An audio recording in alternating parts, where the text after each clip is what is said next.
அஸ்ஸலாமு அலைக்கும் ஃப்ரெண்ட்ஸ், வணக்கம். Welcome to Rahmi's kitchen. Friends, இன்றைக்கி ஸ்குவிட்டோட ஃப்ரை பண்ண போகிறேன். கனவான்னு சொல்லுவாங்க தமிழில். எப்படி பண்ணுறதுன்னு பார்க்கலாம் வாங்க. ஃப்ரெண்ட்ஸ் பாருங்கள், ஸ்குவிட்டு கழுகுந்து கட் பண்ணி க்ளீனாக பண்ணி ரெடி பண்ணி வச்சுருக்கிறேன். இது எப்படி பண்ணுறதுன்னு பார்க்கலாம் வாங்க.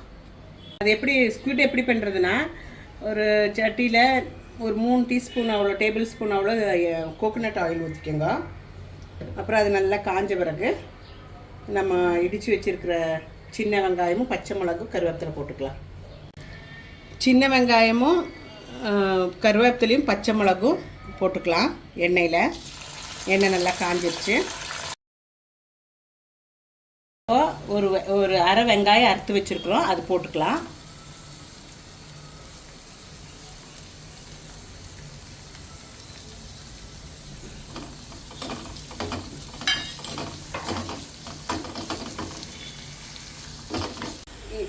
பாப்பா, இது இஞ்சி பூண்டு பேஸ்ட்டு 1 டீஸ்பூன் போடணும்.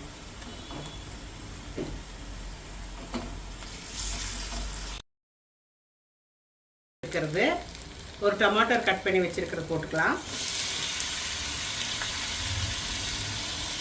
நல்லா இலக்கிட்டுங்க. டொமேட்டோ உடையிற மட்டும் நல்லா இலக்கிட்டுங்க. அது உடையிற மட்டும் நல்லா வேகட்டும். அதுக்கு பிறகு பாக்கி இருக்கிற மசாலா எல்லாம் போட்டுக்கலாம்.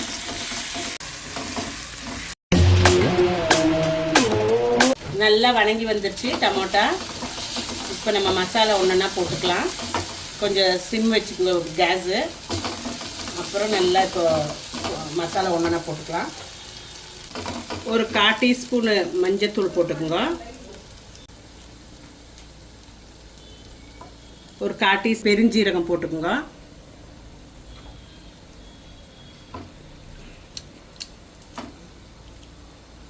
பெப்பர் பொடி ஒரு அரை டீஸ்பூன் போட்டுக்கோங்க. ஜீரக பொடி ஒரு 1/4 டீஸ்பூன் போட்டுக்கோங்க. நம்ம காஷ்மீரி மிளகு பொடி கொஞ்சம் ஒரு அரை டீஸ்பூன் போட்டுக்கோங்க.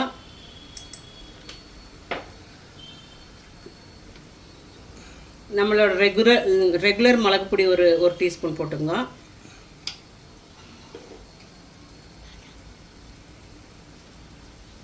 தனியா பொடி ஒரு அரை டீஸ்பூன் போட்டுக்கோங்க. எல்லாம் போட்டு நல்லா மிக்ஸ் பண்ணிங்க ஃப்ரெண்ட்ஸ். நல்லா வணங்கட்டும். இதோட பச்சை வாசனை எல்லாம் போட்டோம்.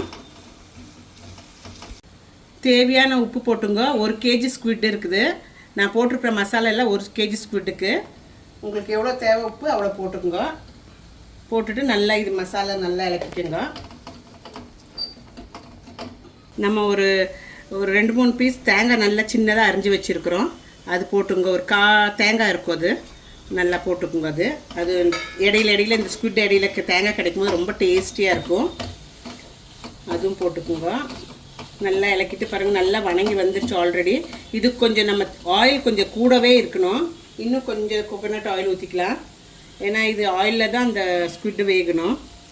இன்னொரு 1 டீஸ்பூன் அவ்வளோ ஆயில் ஊற்றிக்கிட்டேன் நான். கோகோனட் ஆயில் நான் யூஸ் பண்ணிகிட்டு இருக்கிற கோகோனட் ஆயில். நீங்கள் என்ன ஆயில் யூஸ் பண்ணுறீங்களோ அது யூஸ் பண்ணிக்கலாம். அப்புறம் பாருங்கள் நல்லா வணக்கிக்குங்க. எல்லாம் நல்லா வணங்கிடுச்சு. எல்லாம் சேர்ந்துருச்சு. டமோட்டா, தக்காளி, வெங்காயம் எல்லாமே நல்லா வணங்கியிருக்கு. பச்சை வாசனையும் போயாச்சு. நம்ம இந்த டைமில் நம்ம ஸ்குவிட் எடுத்து போட்டுக்கலாம். பாருங்கள், ஸ்குவிட் கழுகி வச்சுருக்கிறோம்ல, அது போட்டுக்கலாம். தண்ணி இல்லாமல் போட்டுக்குங்க. அப்புறம் இதெல்லாம் ஃபுல்லாக இலக்கி கொடுத்துட்டு நல்லா இலக்கிட்டு மூடி வச்சு வேவிக்கலாம். நம்ம இதில் தண்ணி வரும். ஆக்சுவலி அந்த தண்ணி எல்லாம் வத்துற மட்டும் இது செய்யணும். ஏன்னா இது நம்ம பண்ணுறது ஸ்குவிட் ஃப்ரை பண்ணிகிட்ருக்குறோம். ஸோ தண்ணி எல்லாம் வத்துற மட்டும் இது வேகட்டும். தண்ணி நம்ம ஊற்ற போகிறதில்ல, பட்டு இதுலேயே தண்ணி வரும். மூடி வச்சு வேகும் போது தண்ணி வரும். ஸோ அந்த ஸ்குவிட் வேகிறதுக்குள்ளே அந்த தண்ணியும் வற்றிடும்.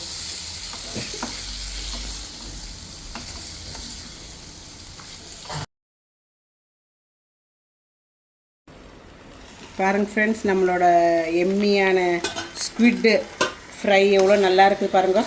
ஆஹா, சூப்பராக இருக்குது. இது கொஞ்சம் காரம் ஜாஸ்தி இருந்தால் தான் நல்லாயிருக்கும். அதனால கொஞ்சம் காரம் அதிகமாகவே தான் இருக்குது. நான் டேஸ்ட் பண்ணி பார்க்குறேன். மசாலா பார்த்தா அப்படி தெரியுது. இப்போ டேஸ்ட் பண்ணி பார்க்குறேன் எப்படி இருக்குதுன்னு பார்க்கலாம்.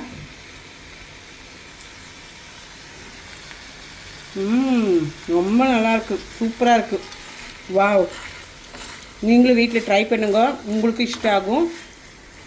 இஷ்டம் ஆச்சுன்னா லைக் பண்ணி, ஷேர் பண்ணி, கமெண்ட் பண்ணுங்க. அனதர் வீடியோட உங்களை சந்திக்கிறேன். தேங்க்யூ, டேக் கேர், பாய்.